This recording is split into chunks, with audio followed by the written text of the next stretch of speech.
Hello and welcome to Africa Today. I am Esther Makwariola.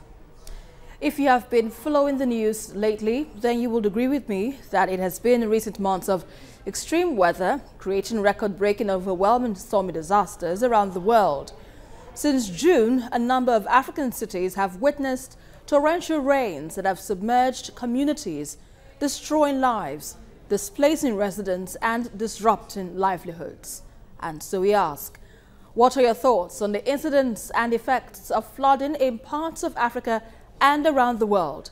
You can join the conversation and share your thoughts with us on Twitter at TVC News NG. We take a report and Africa Today will continue. Welcome on board. U.S. President Donald Trump has so far maintained a skeptical view of climate change, withdrawing from the Paris Climate Accord after taking office. One of the reasons given for his decision was that the accord would reduce the United States GDP by $3 trillion and eliminate 6.5 million jobs. Well, Hurricane Harvey has so far caused at least 39 deaths and left over 30,000 people homeless. Economic losses from the disaster could exceed $160 billion.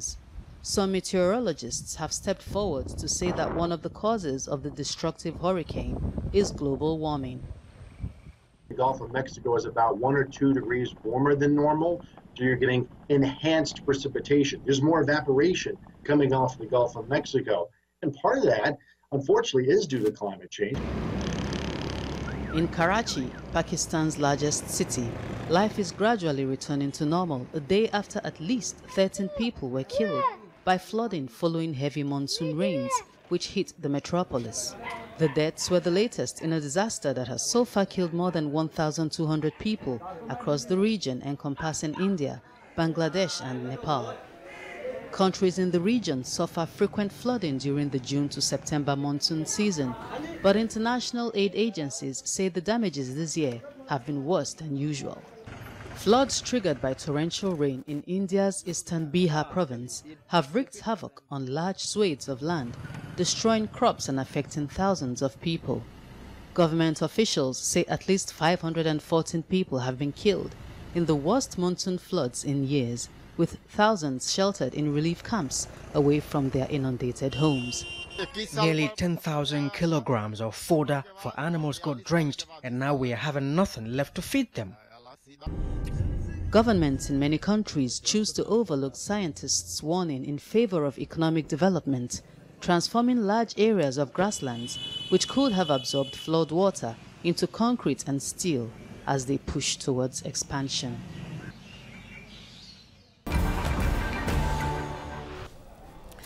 In Nigeria, authorities say more than 100,000 people have fled their homes due to weeks of flooding in north-central state of Benue in Nigeria.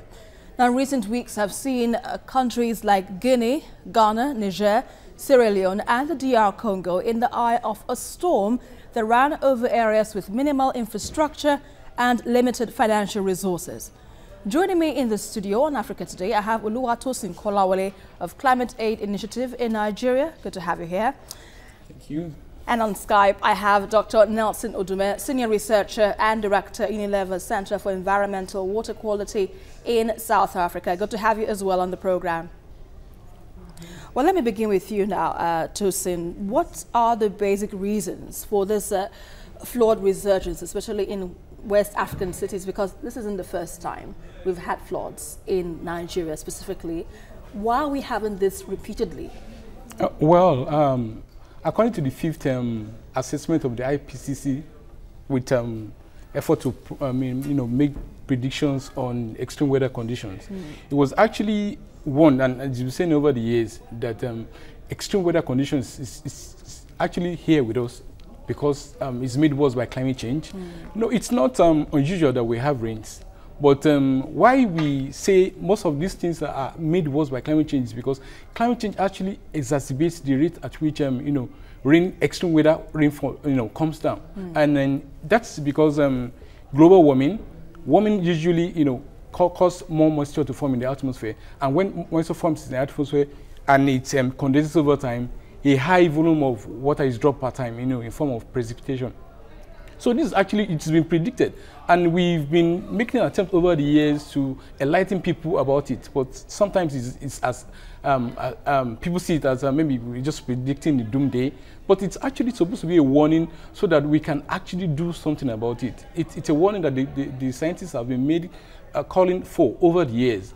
And for one reason or the other, maybe because of economic gains, it's not really been added to, so to speak. But let me quickly come here. You say warnings. In this case of warnings, are you now trying to say perhaps on your radios, on television, there's a flood coming in, evacuate, leave your lower planes? Is that what your warning is about? Oh, well, maybe on the general frame now. Okay. That is actually supposed to come from the NIMET. NIMET actually does a lot of projection, and they're supposed to work with the National Orientation Agency to inform people ahead of time that rain is going to come at this time and it's going to be especially about this amount of rainfall. That has not been done over the years, but the much we can do is we give a general perspective of the fact that we're in the era of climate change, and the era of climate change is the era of extreme weather conditions, that when it rains even more than it used to, record-breaking rainfall all over the world. And so we should work on developing adaptation, adapting to it, preparing ahead of time that such that when it comes, we're not taken unawares. Unfortunately, what happened in Benue, there's a lot of downfall from government side. They ought to have alerted people on time and make adequate preparation to relocate them, and also to make sure the necessary infrastructure is on ground to respond as soon as it hits. Unfortunately, we didn't have that. All right. Now, Dr. Nelson joins me now to have his thoughts on this issue. Dr. Nelson, I've just been speaking with Tosin, and he clearly states that climate change plays a role, so to speak, in the flood disasters we witness this day. But how would you assess the level of flood alerts in some of these West African countries where flood is becoming a natural phenomenon? Yes, thank you. I think in addition to climate change, if we look at flood from a risk perspective, we will now realize that it's not just about climate change per se, but it's a combination of factors, of which climate change is one of them, but it's a combination of human factors in terms of geospatial planning, infrastructural planning, our emergency preparedness. So if you look at that, if you look at flooding from a risk perspective, we'll be able to appreciate why over the years, the degree of impact of flooding has been on the increase. And the reason why we say that let's look at it from a risk perspective is because, one, Nigeria is situated around the equatorial area where, of course, we know that flooding is a natural phenomenon that is going to happen anyway. But how have we adapted? From a planning perspective, our geospatial planning has not really taken into cognizance the fact that majority of Nigerians are situated on a floodplain. So if you look at it from an infrastructural perspective, for example, our drainage systems are problematic. And not just the drainage system, but even from a social dimension, for example, when you look at the rate of vulnerability and capacity to cope, you will realize that government has not really done much. So my argument is, let's look at it much, much broadly from a natural and a human-induced perspective, looking at it as a risk. And how do you deal with a disaster risk? So if it is a human factor, so to speak, how can we deal with this so that we do not have something way beyond our hands can manage or can control?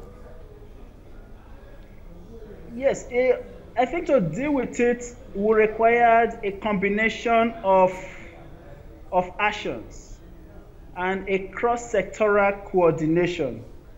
First of all, we need to, like I've always argued, we need to begin to gather data real-time data, hydrological, meteorological data on not just on flood, but all kind of natural disaster. So we need to gather the physical data, but at the same time, we also need to start gathering socioeconomic data of people's vulnerability to this kind of natural disaster, such as flood. And then we need to begin to improve our spatial planning system. So if you look at it from an urbanization perspective, for example, over the past few years, there has been surge in urban migration from rural to urban migration, rural to urban cities. But government has not coped with infrastructure to deal with that, for example. So my argument is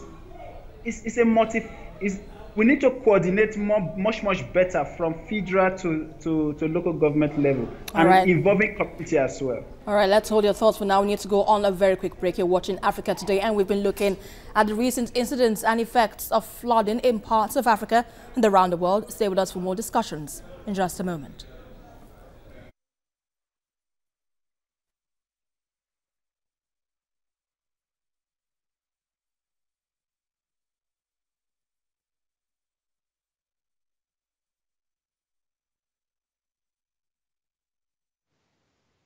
Used to be somewhere. Yeah. Okay, Nelson.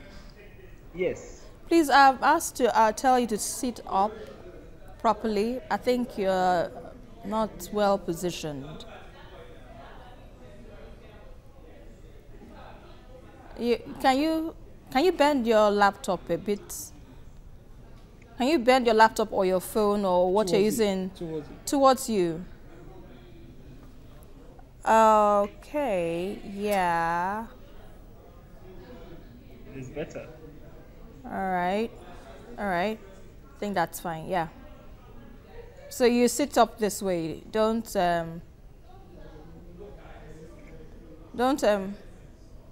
okay, can you adjust a little to your left? Your laptop or your cam? No, okay. I'm actually using my, is this better? All right, you will roll with this. It's fine.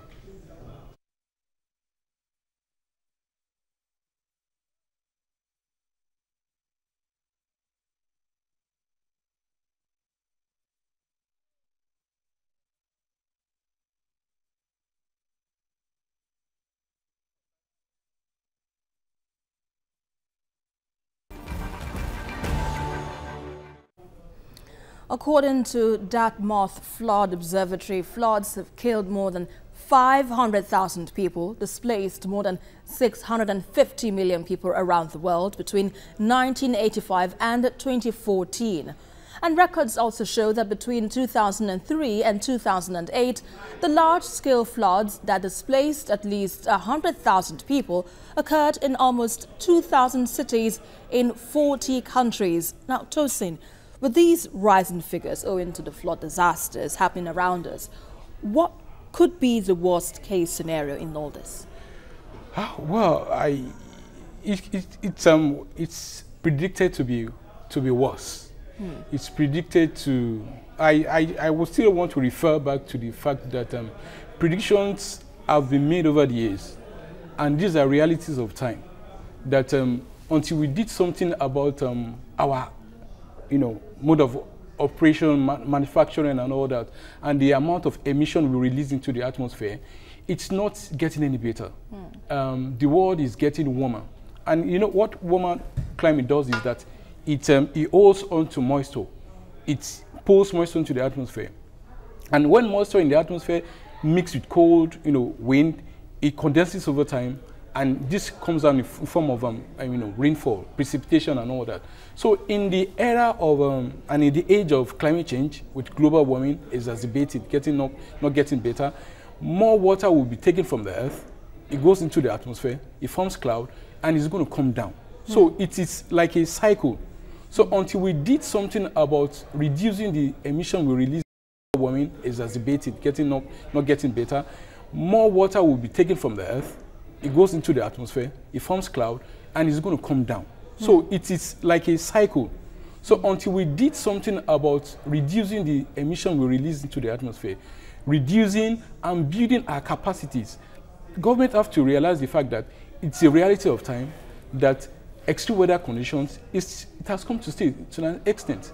But there's something we can do about it. We can reduce our emission. And secondly, we can work with building our local ability to adapt, build people's resilience, come up with, like Nancy said the other time, real-time data that predicts how weather is turning, when it's going to hit, and get all the necessary infrastructures in place to build a sort of a shock that when it comes that people are not too much negatively impacted. America knew it was coming. Hurricane Harvey was descending, but they never imagined it was going to descend in the scale at which it did. So what if it's possible that nobody will go and ever understand the scale of any pending flood disaster that might happen? Isn't it possible? It's possible. It's possible, but then ability to quickly respond.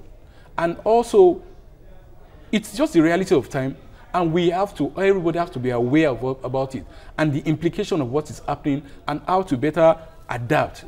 We've been talking about mitigation over the years, reduce as much as we can, but this time around, emphasis on adapting. That it is here, even if we stopped, polluting the atmosphere, generating more carbon dioxide, which is the chief greenhouse gas that actually causes this, the impact of what has been generated over the years is still going to be falling on, into the future. Now, adapting in what sense? Now, you're trying to say that we should try and live in these flood areas with how exactly are you trying to explain? Okay, thank you. It's important to, like he also said the other time, our mode of development should be development that is tilted towards the consciousness of an extreme, changing climate, such that every infrastructure we build, it's climate resilience. It's factored into design. It's factored into manufacturing. Everybody knows about it. We need to open up the space. Like in urban settings now, it's very common that we remove the vegetation, which is actually supposed to help reduce some of this negative impact. Trees, for instance, and vegetation, according to research, it's only about 30% of precipitation that's supposed to actually go into the river. About 70% is supposed to be absorbed by the vegetation, by the trees, by the soil. But when we remove the trees reduce runoff. Like, for instance, if you pour a glass of water on this table, there's a high runoff because it's a smooth surface. But when you had maybe structure or some object on it, it reduces the rate at which they fall off. That's what trees actually does. Nature has done in a way that is robust, but we tinker with the system. We remove the trees, we build our houses, we live among concrete. Even the rainfall and water finds it very difficult to percolate into the soil because we use impervious surfaces. So this is not helping. And unfortunately, our drainage infrastructures, there are some that have been built over the years. They were not designed with this current trend in view. So it's a reality that we need to come down, and government has to sit down and come up with policies and also measures to ensure that we become more friendly with what God has given to us. All right. Dr. Nelson, I believe that you've been listening to Tosin's own analysis on this issue. What do you have to add? Yes, my addition would be, I actually totally agree with him from a physical perspective. The other addition would be that if we take a look at the Sendai framework for disaster risk reduction, which was adopted recently by UN in Japan, which provides a robust framework for reducing disaster. It actually looks at it from a much broader perspective. But just to chip into the climate change argument as well, studies, especially around Nigeria, have indicated that although there has been a slight increase in temperature, overall the amount of rain that we have experienced in recent past has not really changed much from what has historically characterized that region. But what has actually changed is the intensity and frequency of intense rainfall. So when it does rain, it rains torrentiously, okay? And the frequency of the days when it actually rains heavily is now on the rise. So how much advocacy now, Dr. Nelson, how much advocacy and awareness is needed to be enlightened on the effects of floods? in terms of awareness raising, I think we need to integrate community into the process of planning, into the process of disaster risk management. So it's not just education per se and awareness per se, but how do you integrate community into that process so that at the end of the day, they own the entire process of risk reduction, disaster management. Okay, because there are evidence in scientific research that education alone does not change attitude. Education alone does not change attitude. I think I like that part. But let me quickly come to you now, Tosin.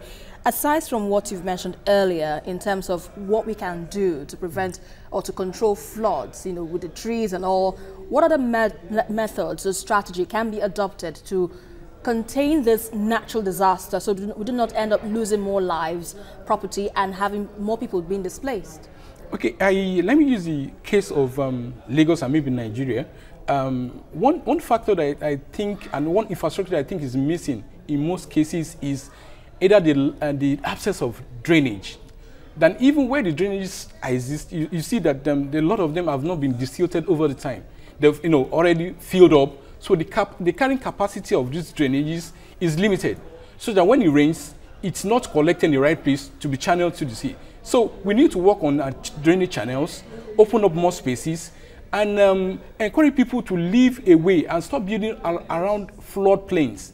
Floodplains are natural pathways for water, but we've seen them all viable enough to build, and that's one city planning default that's actually exacerbating and makes worse when rain falls and flood is caused. So we need to work on our drainage. We need to work on opening the rivers more. Dredging the rivers to make sure that they can carry more water. I think that's really. And what about the dams? Important. Because I understand maybe creating more dams doesn't really help in a way. Creating more dams, you only need dams when you don't have when you're trying to you need the force of water to power maybe a turbine. But when there's excess, you even need to open the dam, otherwise it breaks the dam. So it depends on where the topography of where this dam is planned to be sited.